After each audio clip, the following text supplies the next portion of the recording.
Ali estava a minha querida terra, esperando que eu desse o primeiro passo para tocá-la. Já solto por eles, dei um passo e toquei na relva do campo. Dei outro. Estava fora da nave. Quando completei os 10 passos recomendados por ele, parei e devagar fui me voltando, esperando ver a partida da nave. Mas qual nada. Ali não se encontrava mais nave alguma. Olhei para o horizonte com esperança de avistá-la. Também não vi nada.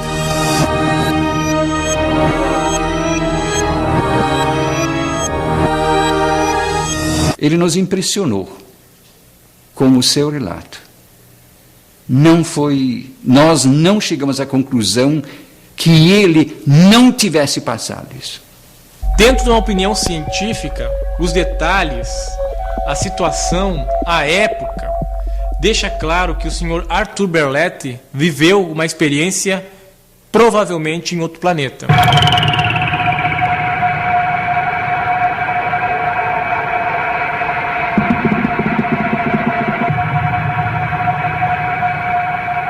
Mas ele ficou um eremita, alguém que se recolheu para o seu mundo. Até o pai, tanto que até o pai ficou quieto, não falou nada por um bom tempo, porque ele sabia que o pessoal não ia acreditar. Isso nos traz uma mensagem que existe no universo, né? E pode existir muito mais de pessoas já bem mais evoluídas do que nós.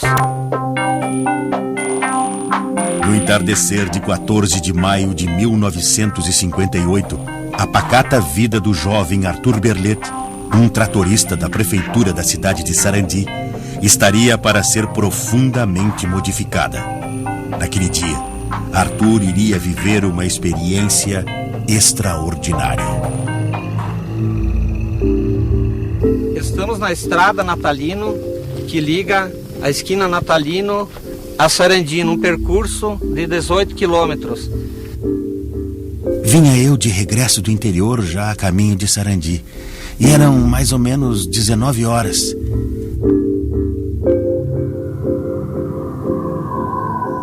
Em 14 de maio de 1958, o meu pai estava tentando vencer a pé esse percurso. Quando ao chegar nessa altura da estrada, ele avistou, próximo àquele mato, uma luz. Minha atenção foi chamada por uma luz estranha colocada na orla de um mato que aproximadamente se distanciava a cerca de 200 metros de onde me encontrava na estrada. Atravessei a cerca de arame e quando me encontrava a cerca de 30 metros da luz, verifiquei com espanto que era um objeto material redondo com cerca de 30 metros de diâmetro. Ao chegar próximo, ele percebeu que era um objeto estranho em forma de 2 bandejas sobrepostas.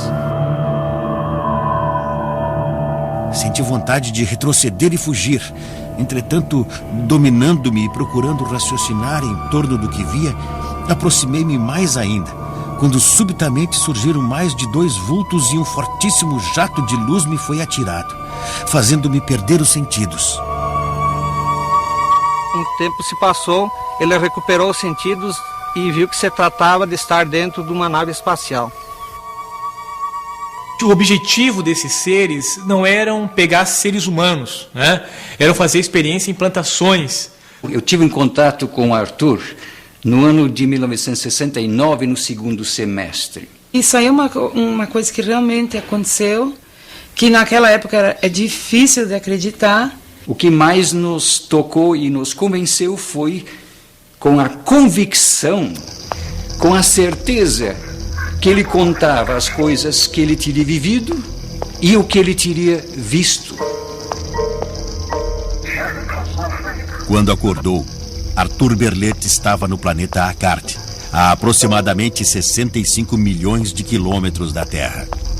A viagem até o planeta durou cerca de 38 horas. A partir daí, até o seu retorno, passaram-se 11 dias. No planeta Akart, Arthur ficou a maior parte do tempo numa cidade com quase 90 milhões de habitantes. Segundo os seus relatos, os acartianos possuem o tipo físico muito semelhante ao do homem da Terra.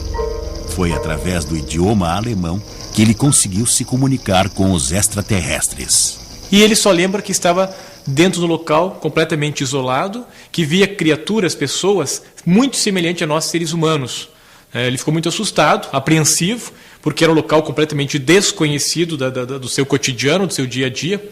E o pai sempre dizia, logo nós vamos ter contato direto com extraterrestres e tudo isso vai vir à tona.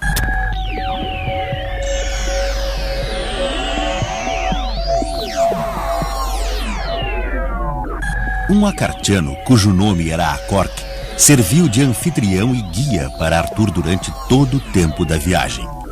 Arthur manteve contato com tecnologias e avanços na área social, econômica e política, que, segundo ele mesmo, equivaleriam a séculos de evolução se comparados com o que se vivia na Terra de 1958.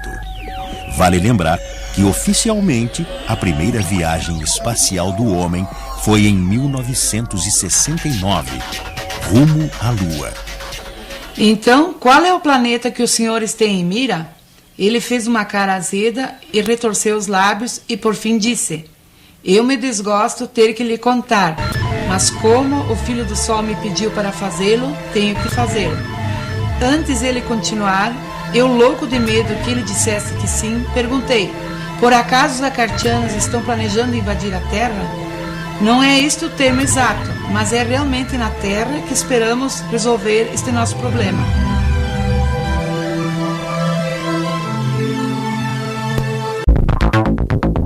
O Sr. Berlet, ele menciona, escreve nos seus manuscritos que ele viu a Terra na cor azul. Nós só tomamos conhecimento cientificamente desse fato no dia 12 de abril de 1961, quando Yuri Gagarin, o soviético, sobrevoou pela primeira vez, o nosso espaço. Andou em torno da Terra e falou essa frase: a Terra é azul. Que se eles têm condições de vir até nós, é porque eles são um povo culto, um povo inteligente, um povo desenvolvido. Em diversos momentos, também em nosso diálogo, ele expressava sempre a saudade que ele tinha de voltar, a angústia de voltar. Ele relatava essas pessoas e aquele planeta como um planeta de muita paz. Após 11 dias, Arthur foi devolvido ao planeta Terra. Ele foi deixado muito perto do local da abdução, ou seja, do sequestro pelos alienígenas. Em casa, Arthur ficou isolado e trancado em seu quarto por dias, até que resolveu narrar a sua experiência para os seus familiares. Imediatamente, Arthur começou a escrever. Foram 422 páginas que se tornaram um livro, publicado em 1967. Com o surgimento do livro, a imprensa começou a discutir, trazer mais à tona esse assunto, Então as pessoas começaram a ver de outra maneira, de outro modo. Ufólogos vieram a Sarandi entrevistar, então isso foi caindo nos ouvidos da população.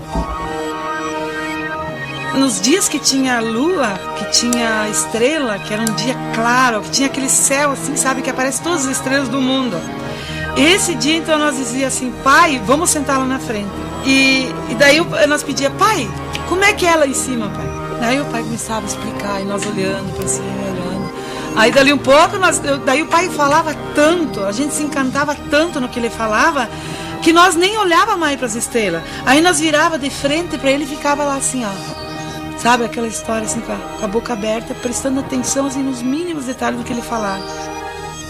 Lá ele teria visto aparelhos parecidos com videofone, que nós conhecemos hoje, em pleno século XXI, E ele narrava um vidro a qual parecia um rosto de uma mulher, e o Acork, que é o extraterrestre, que foi o mentor dele nesse planeta, explicou para ele que se tratava de um aparelho de comunicação comum no planeta Cart. O Sr. Arthur Berlet descreve que as naves nesse planeta, todas elas funcionavam com energia solar. Outro fato interessante é que ele fala que a metrópole, a cidade, Era uma cidade que tinha mais de 90 milhões de habitantes. E os prédios possuíam pequenas marquises onde pousavam as naves. Na história do Sr. Arthur Berlet tem muitos fatos científicos que ainda não foram esclarecidos, que a gente não tem ainda conhecimento total. E um desses fatos veio a público agora no dia 18 de maio de 2003, quando a NASA fotografou do planeta Marte, através de uma sonda norte-americana, o planeta Terra. E a imagem que mostrou foi o centro sul-americano, ao Golfo do México e América do Norte.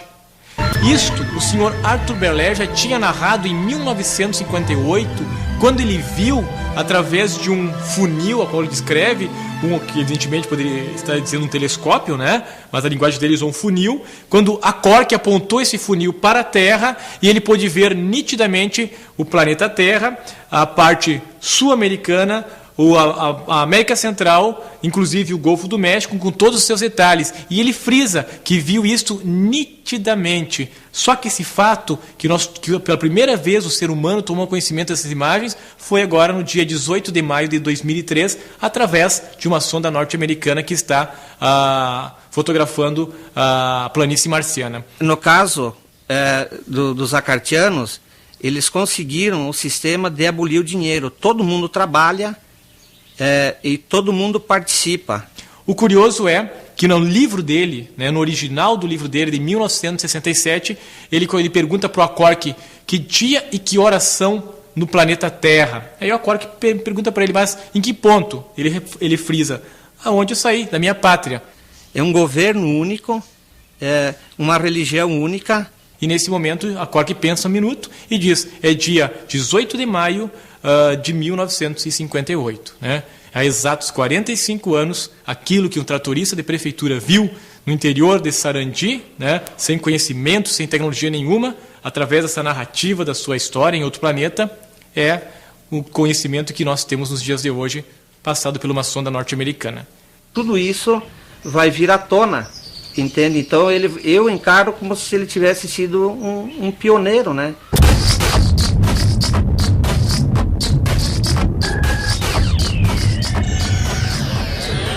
E quando na nossa confissão de fé nós testemunhamos, creio em Deus Pai Todo-Poderoso,